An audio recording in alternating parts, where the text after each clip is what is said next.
बैंशी whole tragedy नवंबर 1992 वर्ष America के Tennessee राज्य के पूर्वी जंगलों में छिपी जिसका नाम था बैंशी होल।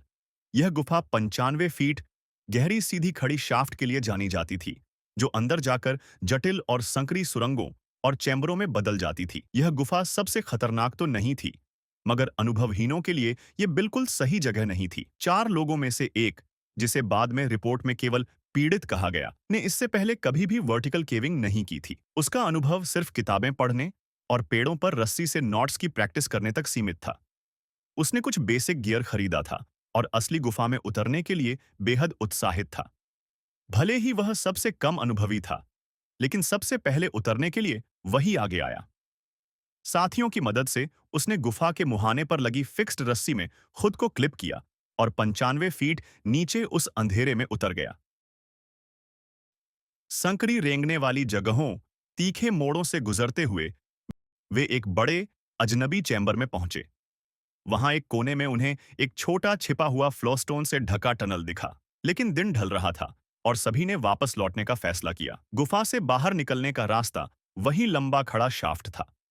रस्सी पर ज्यादा दबाव ना पड़े, इसलिए तय हुआ कि सब एक एक करके चढ़ेंगे।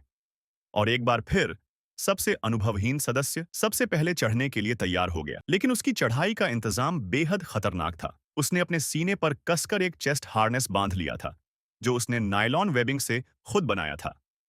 कोई सीट हार्नेस नहीं था। उसने 2 मैकेनिकल असेंडर्स, जिन्हें जुमार कहा जाता है, और 2 फुट स्लिंग्स का इस्तेमाल किया। सबसे गंभीर गलती, उसने पूरी वेबिंग को रस्सी से एक ही कैराबिनर से जोड़ दिया था जिससे उसका पूरा वजन सीने और पसलियों पर पड़ रहा था। शुरुआत में वह धीरे धीरे ऊपर बढ़ा। साथियों ने उसकी हेडलैम्प की रोशनी को ऊपर जाते देखा, लेकिन जब वह सिर्फ 10 फीट दूर था मुहाने से, उसे एक बहुत बड़ा संकट आ गया। वहां मौजूद था एक लिप, एक तेज किनारा, जहां से गुफा यहां से बाहर निकलने के लिए ऊपर की ओर खुद को खींचना पड़ता है। हर बार जब वह खींचने की कोशिश करता, उसकी चेस्ट वेबिंग और ज्यादा कस जाती।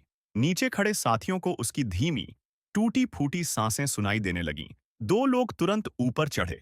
एक ने नीचे से उसे पुश किया, दूसरा उसकी वेबिंग ढीली करने की कोशिश करने लगा, लेकिन सब कुछ बेकार गया। जितनी ज्यादा कोशिश की जाती, उतना ही हार्नेस और कसता गया। आखिरकार एक साथी गुफा से बाहर गया और रेस्क्यू टीम को बुलाया। उन्होंने रस्सियों का एक पुली सिस्टम लगाया और उसे ऊपर खींचा। जैसे ही वे उसे ऊपर लिप के पार लाए, उसका शरीर बिल्कुल ढीला पड़ गया। रेस्क्यू टीम ने तुरंत सीपीआर देना शुरू किया, लेकिन बहुत देर हो चुकी थी। डॉक्टरों का कहना था उसकी मौत हुई पोजिशनल एस्फिक्सिया से, यानी हार्नेस की वजह से उसका सीना इतना दब चुका था कि फेफड़े फैल ही नहीं सके।